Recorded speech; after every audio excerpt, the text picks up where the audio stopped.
إن الحمد لله نحمده ونستعينه ونستغفره ونعوذ بالله من شرور أنفسنا ومن سيئات أعمالنا من يهده الله فلا مضل له ومن يضلل فلا هادي له أشهد أن لا إله إلا الله وحده لا شريك له وأشهد أن محمدا عبده ورسوله أما بعد اللهم آت نفسي تقواها وزكيها أنت خير من زكاها أنت وليها ومولاها.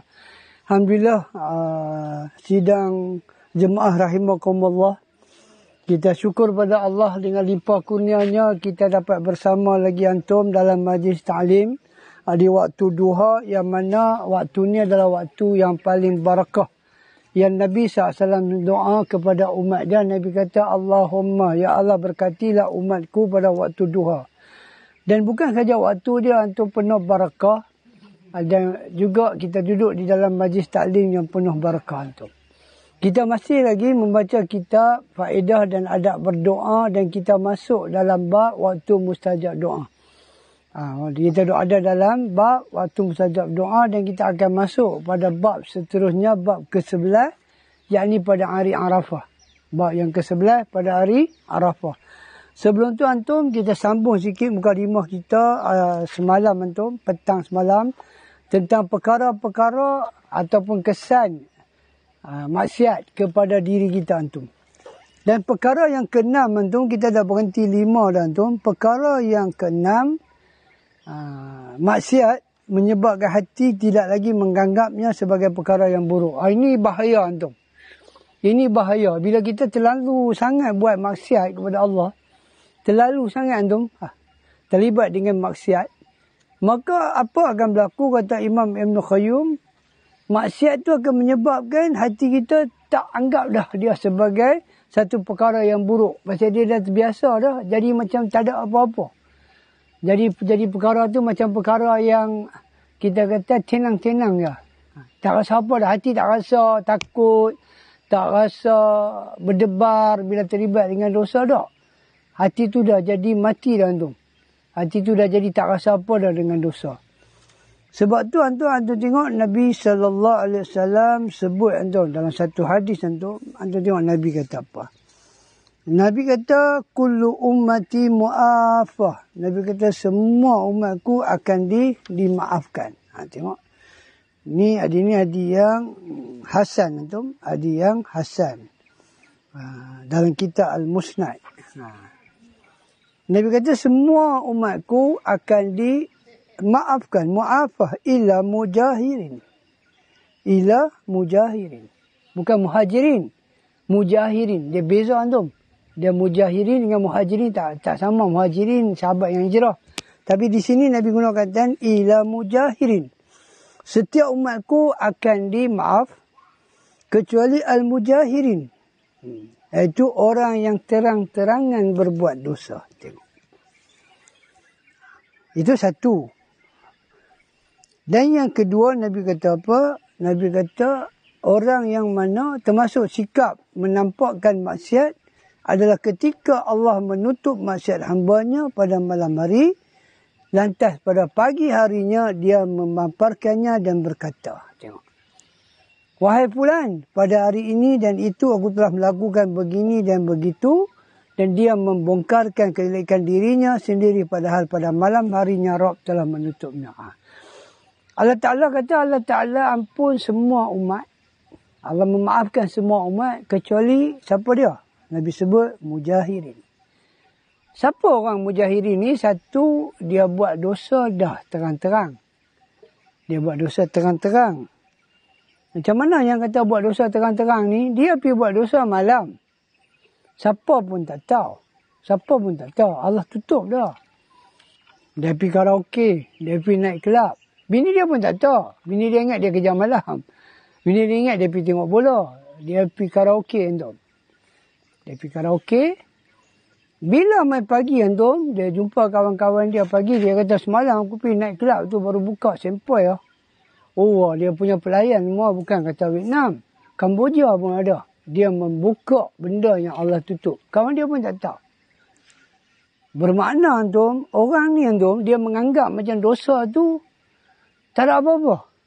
Kalaulah dia kata kalau dia anggap dosa tu besar, maksiat tu besar, takkan dia nak pergi cerita kawan-kawan dia.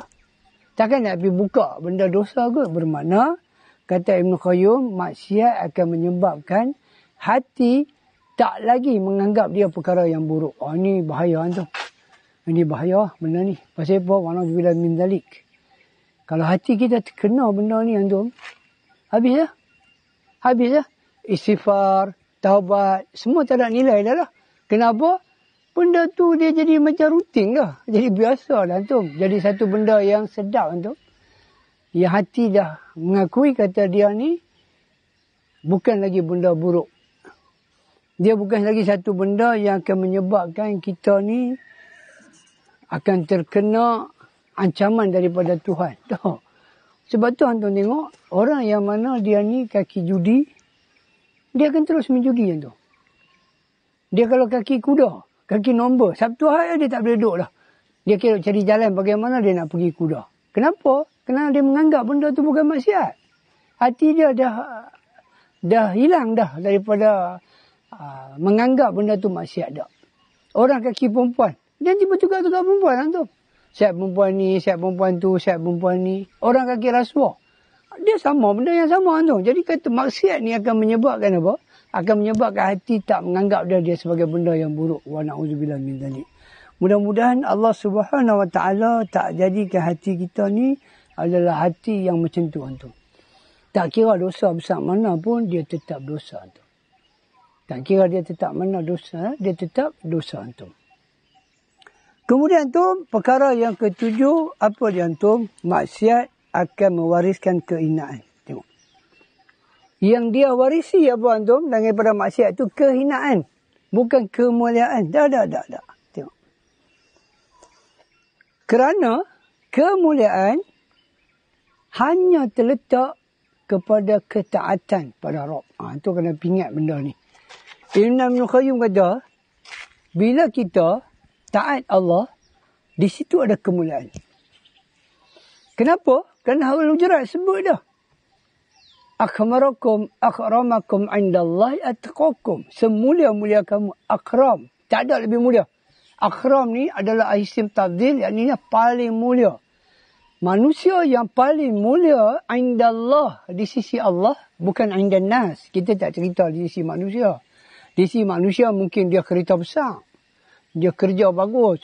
Gaji dia 8,000, 9,000. Kereta dia besar. Dia beli rumah harga juta-juta. Mungkin dia boleh jadi mulia di sisi manusia.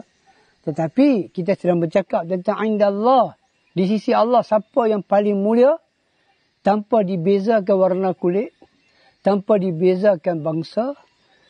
Yang penting dia Islam. Di sisi Allah, siapa yang paling mulia? Atqakum, manusia yang paling bertakwa. Sebab tu Ibn Qayyim kata, mana-mana orang yang dia terlibat dengan maksiat, yang dia akan waris apa dia? Kehinaan. Kehinaan. Kerana ketaatan, kehinaan lawan dia ketaatan. Maksiat lawan dia taat. Jadi, hina lawan dia mulia. Bila kita taat, kita mulia. Bila kita buat maksiat, kita hina. Dan bila kita hina antum, maka kata Ibn Qayyim, tak ada siapa yang boleh lepaskan kita daripada kehinaan tu. Tak boleh antum. Tak boleh. Antum tengok Ibn Qayyim rahimahullah bawa ayat Quran surah Fatir ayat 10. Man kana yuridul izzata falillah izzata jami'ah. Barang siapa yang menghendaki kemuliaan, dia perlu mentaati Allah. Dan barang siapa yang tidak akan mendapat kemuliaan selain daripada mentaati Allah. Dan kata Ibn Qayyim lagi antum, apa dia? Hasanul Basri berkata, mesti pun hentakkan kaki bagal. Mereka mengeluarkan suara gemerincing dan kuda-kuda mereka berlari kencang. Namun kehinaan maksiat tetap bersarang di hati mereka. Allah pasti menghinakan orang yang mendurkainya. Tengok. Hasanul Basri kata apa? Meskipun takkan kaki biral-biral. Walaupun kalde, kuda-kuda lari, antum, lari kencang. Tetapi dia kata, kalau kuda tu, kalau barar tu lari dalam ke arah maksiat. Ke arah untuk memusuhi Islam, untuk memerangi orang Islam, mereka tetap hina di sisi Allah Ta'ala. Itu perkara yang keberapa? Perkara yang ketujuh. Perkara yang ketujuh. Bila satu orang dia taat, dia dapat mulia. Bila satu orang menderhaka Allah dan Rasul, buat maksiat, dia mendapat kehinaan.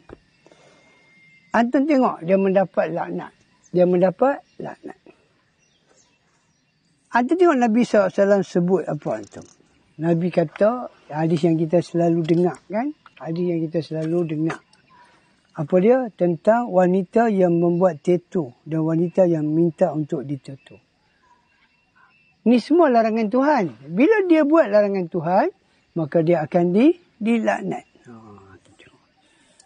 Imam Ibn Qayyim antum membawa lebih kurang ada 23 orang yang dilaknat oleh Allah. Ini semua orang-orang yang menderhakai Tuhan. Ini semua orang-orang yang buat maksiat kepada Tuhan. Maka mereka berhak mendapat laknat Allah. Yang pertama tadi, wanita yang mana? Yang bertatu dan minta supaya dibuat tatu. Wanita yang mana? Wanita yang menyambung rambut. Ini semua golongan-golongan yang mendapat laknat daripada Allah dan Rasul. Yang kedua, orang yang menerima riba, memberi riba, pencatatnya dan kedua saksinya.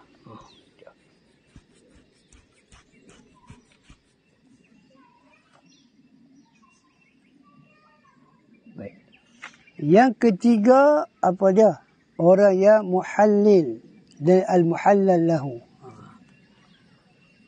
Orang yang, apa dia? Orang yang Cina buta. Orang yang upah orang untuk kahwin dengan bini dia, kemudian cerai. Yang keempat, apa dia? Pencuri. Yang tidak bertaubat sebelum mati. Ini semua orang-orang yang tak bertaubat sebelum mati antum. Kalau mereka bertaubat antum, Allah Ta'ala Maha Pengampun, akan mengampun dosa mereka antum. Nah, tetapi masalah dia Ibn Qayyim kata apa? Bila terlampau sangat duk istiqamah dengan maksiat ni, ditakuti antum apa dia? Ditakuti nanti hati kita dah tak boleh menolak dah kata dia maksiat. Oh, yang tu bahaya lah antum. Kemudian siapa lagi antum? Orang peminum arak. Tengok. Orang peminum arak. Kita selalu akan baca hadis ni antum. Sebab orang yang minum arak, orang yang tuang, orang yang memeras, orang yang minta diperas, penjual, pembeli, orang makan hasil penjualannya, pembawanya dan pengangkutnya. Selalu ustaz-ustaz akan baca benda ni. Oh, hang mana boleh anak hang kerja 7-Eleven, dia jual arak, dia kena laknat Allah. Kita jarang cakap tentang siapa tu, tentang orang yang memberi lesen kepada arak ni. Orang yang membuka jalan kepada masuknya arak di negeri kita. Nah, ini semua kita tak pernah bincang. Kita tak pernah kata apa kat mereka. Yang duk kenal ni siapa? Orang masih bawahan. Orang bawahan tu. Yang kerja 7-Eleven, yang kerja naik gelap. Salah lah antum. Tapi naik gelap dia dibuka. Kan boleh buka macam tu saja. Kalau tak diberi lesen. Jadi siapa yang nak bagi lesen arak ni? Mereka ni ulama tak pernah bincang. Ulama tak pernah bincang. Mereka ni dikenal laknat lagi awal daripada orang ni semua tak pernah dibincang. Kita pun tak tahu siapa. Bila kita cakap pasal arak ya, kesian. Orang-orang bawahan dikenal. Orang-orang marhain, orang tinggi ni. Jawatan-jawatan besar ni antum. Mereka ni ulama tak pernah bincang. Kedudukan mereka di sisi Tuhan macam mana? Mereka ni kena laknat juga lah. Pasal mereka yang dulu sekali lesen tu. Bab mereka nanti kita sembang last. Bab tu last. Kita bagi orang bawah dulu. Apa pun tak tahu lah antum. Yang keenam, orang yang memindah tanda pembatas tanah. Alamak. Tanah orang dia ambil antum. Dia ambil tanah orang. Dia ubah tanda batas tu. Dia tahu antum untuk orang punya. Dia ubah antum. Tanda. Kita kata apa? Tanda tanah kita dengan tanah orang. Dia ubah. Dia bagi tanah dia jadi lebih. Walaupun sejengkal antum. Allah Ta'ala laknat dia antum. Jangan. Kemudian, orang yang melaknat kedua orang tuanya. Ini orang yang melaknat kedua orang tua dia. Tak tahu dia sebab apa tu. Dia pipi laknat kedua orang tua dia. Apa masalah dia tak tahu tu. Tapi ada dah anak-anak yang akan buat benda ni. Ada lah tu. Kalau ada hadis yang Quran, hadis tak beritahu lah tu. Kata Allah tak beritahu lah. Mana dia akan ada orang yang melaknat orang tua dia. Tengok. Yang ke-8, orang yang menjadikan makhluk yang memiliki roh sebagai sasaran anak panahnya dalam latihan memanah. Dia gunakan makhluk yang ada roh. Binatang, burung ke, ayam ke, sebagai latihan memanah.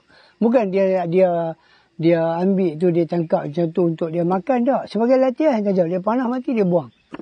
Oh, ini pun semua satu kezaliman kepada makhluk Tuhan. Tak boleh tu. Yang ke-9, laki-laki yang bertingkah seperti wanita dan wanita yang bertingkah seperti laki-laki. Anda tengok. Kita kata apa? Kita kata ni tomboy dengan apa satu lagi untuk laki-laki? Gay. Dia ambil, dia tukar watak dia laki-laki, dia pergi ambil watak perempuan.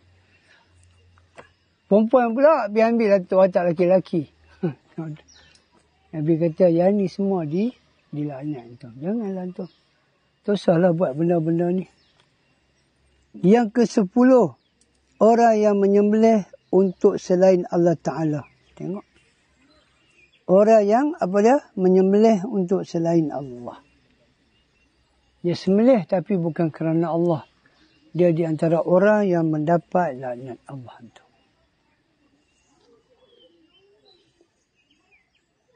Yang ke-12, yang ke-11, para pelukis dan pematung. Para pelukis dan pematung. Maknanya dia buat patung. Dia buat patung. Dia suar, dia bentuk. Di sini ulama ada khilaf lah antum. Ulama ada khilaf lah.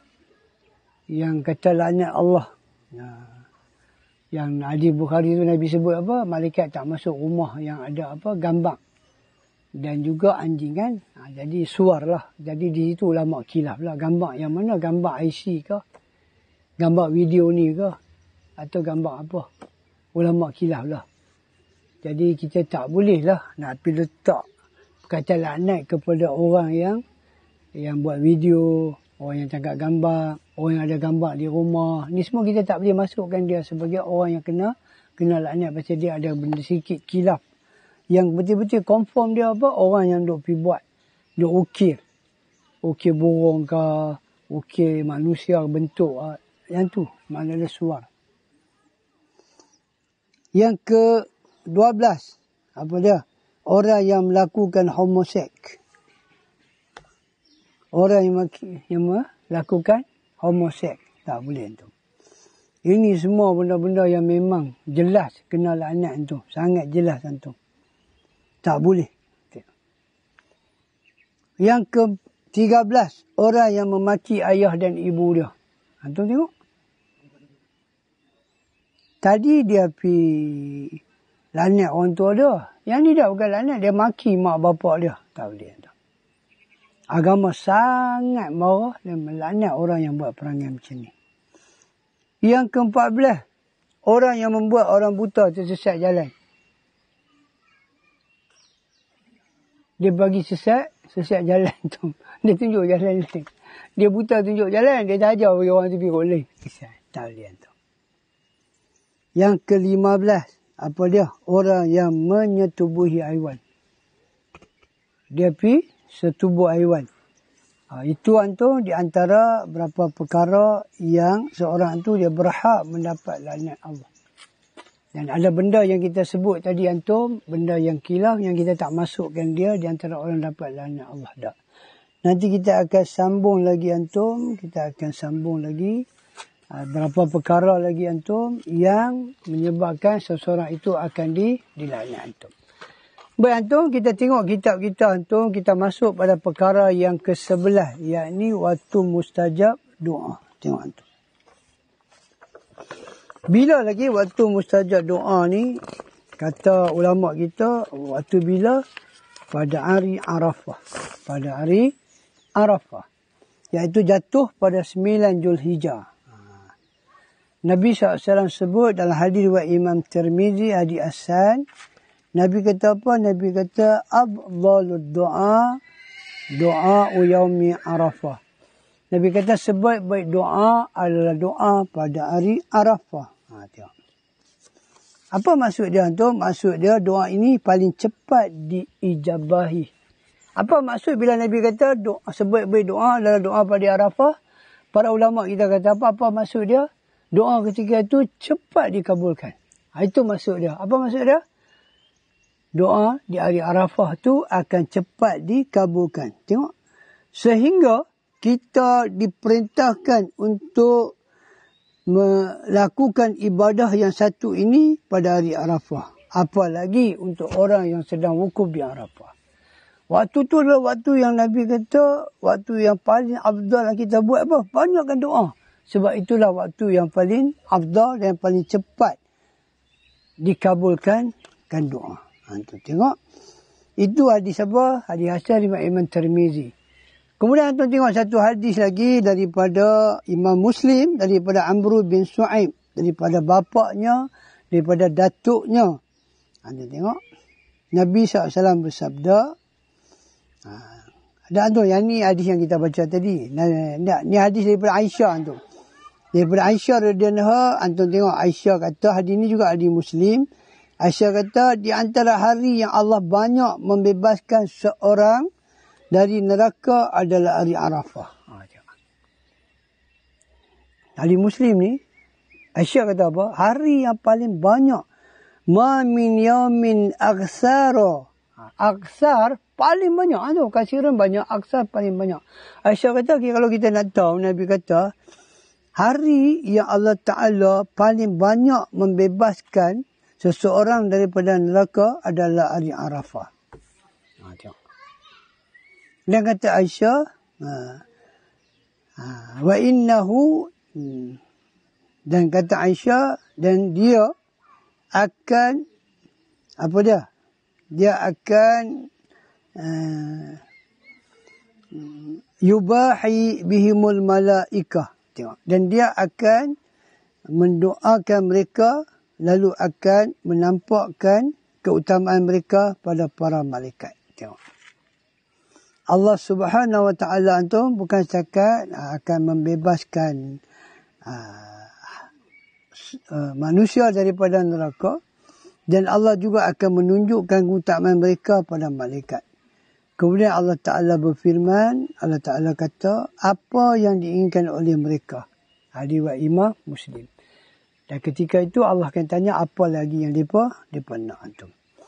Jadi antum, hari Arafah ni adalah hari yang sangat mustajab doa dan sangat cepat antum dikabulkan doa.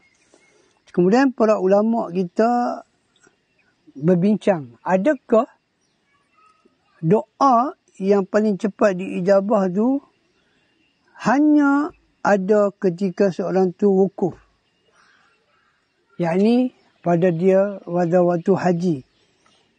Ataupun doa ni dia tak, Nabi tak sebut, kata dia hanya di Arafah saja, di mana saja pada 9 Zulhijjah kalau kita doa kita akan mustajab. Tengok. Dan para ulama kita kata apa? Para ulama kita kata, bila Nabi sebut, Nabi kata sebut berdoa adalah doa pada hari Arafah, tak ada periwayat mengkhususkan ketika kita buat haji. Tak. Sebab tu para ulama kita sentiasa memperingatkan pada kita tentang apa? Tentang jangan lupa esok 9 Zulhijjah kita puasa dan banyakkan doa. Kenapa? Kerana lafaz hadis ni umum. Nabi sebut sebaik-baik doa dan secepat akan dikabulkan adalah doa pada hari Arafah yang Nabi tak mengkhususkan tempat dia di mana. Nama kata hari itu hari Arafah, kita banyaklah berdoa. Mudah-mudahan doa kita ni antum akan cepat diijabah dan kita akan dapat apa yang kita kendaki. Apa yang kita nak tu kita minta pada Allah waktu tu dengan penuh keyakinan Allah Ta'ala pasti akan beri pada kita antum. InsyaAllah antum sihat badan, umur panjang antum, kita akan bersama lagi antum untuk perkara yang ke-12. Apa dia antum? Setelah solat wajib. Setelah solat fardu ada doa yang mustajab antum. Sebab tu salah lah bila orang kata Wahabi ni mereka tak mau doa. Salah lah antum. Mana boleh Wahabi tak mau doa? Sedangkan ada hadis riwayat Imam Tirmizi, hadis yang hasan, dan Nabi sebut waktu yang Abdul berdoa adalah waktu selepas solat fardu. Masalah dia tidak ada petunjuk yang Nabi doa, sahabat kata amin, itulah masalah dia.